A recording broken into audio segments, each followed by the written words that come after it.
अनूप बहुत बहुत स्वागत है कार्यक्रम में आपका। चलिए एक नजर डालते हैं शो में क्या खास रहेगा, यानी किन सवालों को हमने शामिल किया है। एजुकेशन लोन पर हमने गौर किया कि काफी सवाल आ रहे हैं, इसलिए कुछ सवालों को आज के कार्यक्रम में भी हम शामिल कर रहे हैं। साथ ही अगर आप बाहर पढ़ने की सोच रहे हैं या पढ़ रहे हैं तो क्या ओवरसीज स्टडीज के लिए लोन आपको मिलेगा, कितनी लिमिट है, ये भी जानेंगे अनूप से। और कंस्ट्रक्शन करना चाह रहे हैं खुद की जमीन पर या ले रहे हैं जमीन और उस पर कंस्ट्रक्शन करेंगे, उसके भी हम इफ्स एंड बट्स जानेंगे। और एजुकेशन लोन पर कितनी आपको डिडक्शन मिलती है ये भी जानेंगे।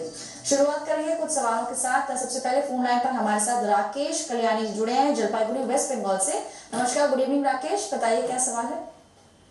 मेरा सवाल है कि एसबीआई में मेरा किसी अकाउंट था जी, उसमें बैंक ने ओवर मतलब बैंक चार्जेस एक्सेस चार्ज किए थे, तो वो मैंने रिफंड के लिए एप्लीकेशन वगैरह दिया था, तो बैंक से सिर्फ घुमा रहा था, कुछ दिन बाद में होगा, कुछ दिन बाद में होगा।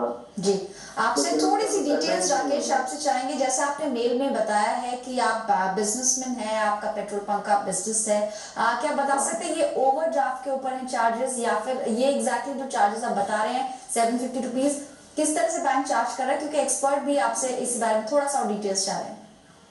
जो हम ट्रांसफर करते हैं हम लोग के कंपनी के अकाउंट में, तो उसका फंड ट्रांजेक्शन चार्ज ₹50 होना चाहिए, जो कि एसबीआई का रिटर्न डॉक्यूमेंट है, हमारी कंपनी के साथ एग्रीमेंट है, उनका जो मेन अकाउंट है उसमें ट्रांसफर के लिए ₹50 पर ट्रांजेक्शन चार्ज होना चाहिए। बैंक है चार्ज ₹750। फाइन। और कितना समय हो चुका है, क्योंकि जैसा आपने मेल में बताया आपने बैंक भी शिफ्ट कर लिया, आपने एसबीआई से शायद सेंट्रल बैंक में अपना खाता शिफ्ट किया है। हाँ, आप बने रहे फोन लाइन पर। इस वक्त अनूप हमारे साथ है। अनूप, जैसा कि आपने क्वेरी कुछ जताई थी इसी सवाल पर कि ये चार्जेस का कहाँ मेंशन है, इन्होंने साफ अभी किया कि रिटर्न में इनके पास है, डॉक्यूमेंट में लिखा हुआ है कि हर ट्रांजैक्शन में 50 रुपए बैंक चार्ज करेगा, लेकिन उसके बावजूद ज्यादा एक्सेस में ये मनी चार्ज हुआ है और इन्होंने रिफंड के लिए क्लेम भी किया, लेकिन बैंक की तरफ से कोई रिस्पॉन्स नहीं मिला। क्या करना चाहिए? मिस्टर कल्याणी, आपने जैसे क्लियर किया कि सीसी लिमिट पे ये चार्जेस का डिस्क्रिप्शन है उनका, और 50 रुपए की जगह 750 वो चार्ज कर रहे हैं, और आपने काफ़ी रिटन कंप्लेंट भी दे दी, पर्सनल फॉलोअप भी कर दिए। तो अभी ये परफेक्ट केस बनता है, एक बार आप उनके जोनल ऑफिस में ज़रूर कांटेक्ट करें और अपने जो सैंक्शन लेटर है आपका और जो बैंक स्टेटमेंट है जहाँ पे चार्जेस की एंट्रीज आ रही हैं वो लेके एक बार जाएं। और अगर वहाँ भी कोई सुनवाई नहीं होती है तो आपकी रिटर्न कंप्लेंट को करे हुए 1 महीने से ज़्यादा अगर हो गया है तो आप बैंकिंग ओम्बड्समैन को बिल्कुल अप्रोच कर सकते हैं। और बैंक ऑफिशियली या लॉजिकली एक भी पैसा ना तो ज़्यादा ना कम अपने पास रखता है कभी भी, और आपकी समस्या का समाधान मैं समझता हूँ बहुत जल्द हो जाएगा और एसबीआई रिस्पॉन्सिबली आपको रिस्पॉन्ड करेगा। तो चलिए आप अपने ऑफिसर से एक बार संपर्क करें। और एक बार आप अनूप क्या क्लैरिफाई करेंगे कि बैंक का शिफ्ट अगर आप करते हैं कि उस बैंक से अब आपका रिलेशनशिप एक्टिव नहीं है तो आप कितने समय तक ओम्बड्समैन के पास जा सकते हैं?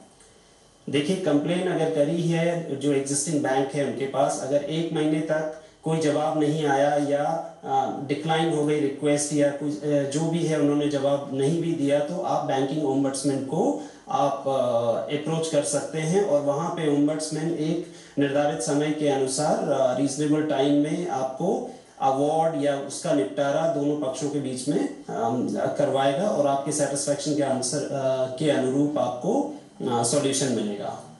चलिए, अब आपकी उम्मीद है कि कुछ सलूशन यहाँ पर जरूर मिला होगा, क्योंकि काफी समय से आप इस प्रॉब्लम से जूझ रहे हैं और आपने बताया भी था कि रिटन कंप्लेंट आपने की है, लेकिन बैंक की वेबसाइट पर आपको ओम्बड्समैन का भी पता मिल जाएगा। अगर वहां से रिस्पांस नहीं आया है और नोडल ऑफिसर या फिर जो रीजनल हेड है वहां से भी कुछ आपको संतोषजनक रिप्लाई नहीं मिलता, आगे बढ़ सकते हैं, अपनी शिकायत को परस्यू कर सकते हैं। कुछ सवाल ईमेल के जरिए भी हमने शामिल किए हैं। अगला सवाल जो है वो सुशांत सिंह का है, इन्होंने ईमेल के जरिए अपना सवाल हमसे शेयर किया है। इन्होंने बताया कि इनके फादर ने मई 2010 में यानी कि 2009 के बाद ये होम लोन लिया था और 3.53 लाख की राशि थी जो बैंक ऑफ बड़ौदा ग्रामीण बैंक से इन्होंने लोन लिया है।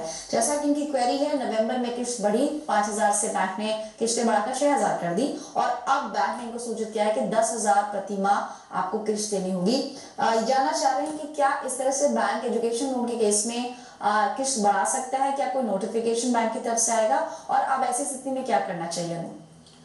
देखिए, यहाँ पे एक केस और बनता है मिसकम्युनिकेशन का, जो बोरोवर हैं हमारे जो रिव्यूअर हैं और बैंक के बीच में।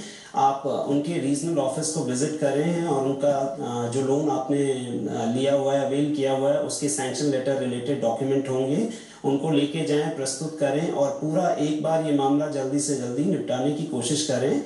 और इस तरह EMI 5,000 से 6,000 या 10,000 ऐसे नहीं बढ़ती। हाँ, बैंक के फ्लोटिंग रेट्स होते हैं तो उस पर बोरोइंग कॉस्ट के हिसाब से रेट ऊपर जा सकते हैं, बट ये जो आपका केस लग रहा है इसमें बड़ी क्लियरली आपको अभी सीनियर ऑफिसर्स को अप्रोच करना चाहिए और रिटन कंप्लेन देनी चाहिए। और अगर वहां भी 1 महीने के अंदर निपटारा नहीं होता है तो आप बैंकिंग ओम्बड्समैन को अप्रोच कर सकते हैं और आपकी समस्या का निदान जरूर होगा।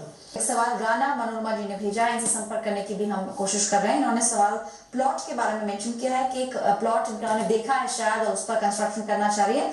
उस प्लॉट की जो कॉस्ट है दैट इज अराउंड 8 लाख और दैट इज अराउंड 3.5, लेकिन उनको जो रिक्वायरमेंट है करीब 8 लाख की है। अनूप आपसे जानना चाह रहे हैं कंस्ट्रक्शन लोन के लिए 3.5 लाख की जमीन पर अगर ये 8 लाख का लोन चाहें, किस तरह से कैलकुलेशन होता है बैंक की तरफ से और इसकी कॉस्ट हो सकता है लैंड पुराना, उनसे हम जैसे संपर्क होगा हम जानने की कोशिश करेंगे, लेकिन किस तरह से बैंक कैलकुलेट करता है इसको। चलिए, इस वक्त राना हमारे साथ जुड़ भी गई है फोन पर। नमस्कार राना, गुड इवनिंग। राना जी नमस्कार। मनोरमा जी आप सुन पा रही हैं? हाँ, सुन पा रही हूँ जी मैम, आपका सवाल हमें मिला था इस शो में। आप जरा ये बताएं कि जमीन आपने देखी है क्या, किसके नाम पर है, ये थोड़ा बता पाएंगे? हाँ, ये जमीन जो है हमारे नाम पर ही है। ठीक है। और हमने इसे खरीद लिया है 50 यार्ड से। ओके। और हम इस पर लोन चाह रहे हैं। कंस्ट्रक्शन उसमें लोन में हम लोग को किस बैंक से मिल जाएगा और उसके लिए क्या क्या चीज चाहिएगी आपने? जी मनोरमा जी ये बताएं कि आपने लगभग 8 लाख की एक फिगर बताई है, क्या आपने ब्यौरा निकाला है कि कंस्ट्रक्शन में लगभग इतनी लागत आएगी? क्या बैंक से अब तक संपर्क किया है आपने? हाँ, मैंने मतलब जो ये आर्किटेक्ट होते हैं उनकी स्टेटमेंट बनवा रखा है। चलिए, आपने होमवर्क यानी कर लिया है आप, ठीक है। आप मनोरमा जी आप बनी रहे हमारे साथ फोन लाइन पर, डिस्कनेक्ट ना करें। इस वक्त एक्सपर्ट हमारे साथ स्टूडियो में है। अनूप, जो पहला स्टेप है वो इन्होंने कर लिया, आर्किटेक्ट से मिलके कंस्ट्रक्शन की कॉस्ट लगभग कितनी आएगी वो निकाल ली है। अब क्या कुछ डॉक्यूमेंटेशन बचा है और कौन से बैंक में ये अप्लाई कर सकते हैं? जी पल्लवी, देखिए इनको सारे बैंक्स में कंस्ट्रक्शन लोन के लिए फैसिलिटी अवेलेबल है। गवर्नमेंट बैंक SBI या private sector bank HDFC limited या ICICI बैंक, किसी को भी अप्रोच कर सकती हैं। और अच्छी बात यह है कि इन्होंने आर्किटेक्ट का एस्टिमेट ऑलरेडी ले लिया है। बैंक एक चीज़ देखते हैं कि आपकी जो प्रॉपर्टी की कंस्ट्रक्शन वैल्यू होने वाली है जब आप फेजेस में करेंगे तो उसका कम से कम 15 to 20% आपकी अपनी इक्विटी होनी चाहिए। तो दैट मीन्स अप फ्रंट आपको 15-20% की अपनी इक्विटी डाल के 80% से 90% तक बैंक लेंड कर देगा, सब्जेक्ट टू लोन की आपकी अगर इनकम के हिसाब से एलिजिबिलिटी बन रही हो तो। लेकिन इसमें कोई झिझक नहीं है कि किस बैंक को अप्रोच करें। लगभग सभी बैंक्स या हाउसिंग फाइनेंस कंपनीज प्लॉट पे कंस्ट्रक्शन के लिए लोन एक्सटेंड करने में बहुत खुशी से करती है। चलिए, इस बीच हमारे साथ डॉक्टर SK पोखरियाल जुड़े हैं जो देहरादून से इस वक्त फोन लाइन पर है। नमस्कार डॉक्टर साहब, बताइए क्या सवाल है आपका? नमस्कार जी। मेरा सवाल है, मेरा बेटा बाहर पढ़ता है, इंडिया के बाद स्टडी करता है। ओके। तो उसके बारे में मैं जानकारी लेना चाह रहा था कि उसमें अगर हम लोन लेते हैं तो उस लोन की मैक्सिमम लिमिट क्या है और दूसरा उसमें इनकम टैक्स। कोर्स की थोड़ी डिटेल्स ले पाएंगे आप? आपने बताया था US में किसी यूनिवर्सिटी में पढ़ रहे हैं, कौन से कोर्स की पढ़ाई कर रहे हैं और आपको कितनी की रिक्वायरमेंट है सर? ये रिक्वायरमेंट तो है करीब 60 लाख की। ओके। जी हाँ, और उसमें कितना मैक्सिमम लोन मिल सकता है और उसमें इनकम टैक्स रिबेट अलाउड है। आप अपना टैक्स स्लैब बता पाएंगे डॉक्टर साहब, आप किस स्लैब में आते हैं? क्योंकि शायद लोन आप लेंगे, बेटा वहां पढ़ रहा है तो, और साथ ही कोर्स की अगर आप जानकारी दे पाए। सॉरी, कोर्स के बारे में? जी। वो बॉस्टन में पढ़ता है और ये कोर्स जो है म्यूजिक टेक्नोलॉजी का कोर्स है। ओके। जी हाँ। ठीक है। अनूप, जितनी डिटेल्स इन्होंने दी हैं उस हिसाब से बताएं कि मैक्सिमम लिमिट क्या रहती है। और दूसरा इनका सवाल है कि अगर ये लोन लेते हैं क्या टैक्स छूट भी मिल पाएगी इनको? देखिए, बहुत अच्छा सवाल है। एक तो ये है, आप अपने सेल्फ के लिए या स्पाउस के लिए या चाइल्ड के लिए उनके एजुकेशन को फंड कर सकते हैं, अपने नाम पे लोन ले सकते हैं, उसमें कोई दिक्कत नहीं है।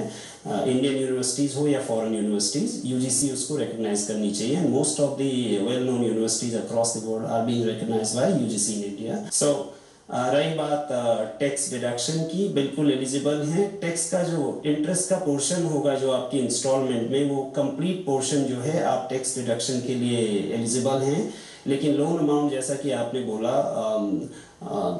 जो सरकारी बैंक है इंडिया में एक्सेप्शनली 20 से 25 लाख तक तो वो दे देते हैं। बट मैं आपको एडवाइस करूंगा, आप एजुकेशन फाइनेंशियल इंस्टीट्यूशंस जो हैं जैसे क्रेडिला या वांच से, इस तरह के इंस्टीट्यूट को आप अप्रोच करें। वो काफ़ी फ्लेक्सिबल हैं और डिग्री की रेपुटेशन, कॉलेज की रेपुटेशन, यूनिवर्सिटी की रेपुटेशन के हिसाब से, कोर्स फी के, कोर्स की वैल्यू के हिसाब से, उसका पोटेंशियल के हिसाब से they will be comfortable extending you the loan. But जैसे कि इंटरेस्ट पोर्शन की बात है, आप complete interest portion up to 8 years, so first year and plus 7 years, so up to 8 years or till the time the complete interest is repaid, so you can claim the deduction under ATE. Alright, 80 section के अंदर आपको छूट मिलेगी, लेकिन याद रहे कि छूट सिर्फ ब्याज पर है, यानी प्रिंसिपल पर कोई छूट नहीं है। और अच्छी बात यह है कि उसमें कोई लिमिटेशन नहीं है, कोई कैप नहीं है। जितना भी इंटरेस्ट आप पे करेंगे, आप 8 साल तक उसको क्लेम कर पाएंगे। जहां तक अमाउंट का सवाल है, शायद आपको ज्यादा अमाउंट की रिक्वायरमेंट है, फिर भी आप क्रेडिला से या बाकी किसी सरकारी बैंक से एक बार चेक जरूर कर सकते हैं कि कितना लोन आपको मिलेगा।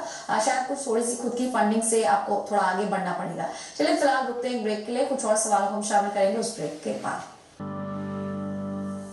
वेलकम बैक, आप देख रहे हैं मनी गुरु। आखिरी सेगमेंट है, एक सवाल और शामिल कर रहे हैं। इस वक्त फोन लाइन पर हमारे साथ अनिल शर्मा है। नमस्कार अनिल जी, गुड इवनिंग। नमस्कार मैडम जी, आप अपना सवाल पूछ सकते हैं एजुकेशन लोन से जुड़ा। मैम, मैं अनिल शर्मा यूपी से बोल रहा हूँ जी। मैंने 2008 का एजुकेशन लोन लिया था डिप्लोमा इन नॉर्मल साइंस के लिए। ओके। तो जब ये सब्सिडी स्कीम आई थी बिफोर 2009 की, तब मैंने लोन लिया है। उनके जो भी डॉक्यूमेंट सबमिट किए हैं, जिनकी एवज इनकम, जिनके पेरेंट्स की कम है 4 लाख समथिंग, ओके, वो भी है। पर जब हमने डॉक्यूमेंट सबमिट किया तो अपने सभी को जवाब आया कि हम लोगों ने कुछ किस्तें जमा कर दी है, इसलिए सब्सिडी की कोई प्रॉफिट आपके लिए नहीं है। ऐसा बैंक की तरफ से जवाब मिला आपको? हाँ जी, ठीक है, आप फोन लाइन पर बने रहें, क्योंकि कुछ कंडीशंस आपने मेंशन की हैं कि 2009 से पहले का ये लोन है, साथ ही आपने बताया सालाना आय भी 4.5 लाख से कम है। फिर क्या वजह रही कि बैंक ने आपका जो क्लेम है या सब्सिडी के लिए इनकार किया है, वो जानेंगे एक्सपर्ट से। आप फोन लाइन पर बने रहे। अनूप, इन्होंने 2 कंडीशंस बताई, पर बाकी भी और बताएं कि किसको ये सब्सिडी मिलेगी, और साथ ही क्योंकि इन्होंने ये भी मेंशन किया कि इन्होंने सारी किस्तें भरी हैं, क्या ये सब्सिडी सिर्फ उनके लिए है जो डिफॉल्ट कर रहे हैं?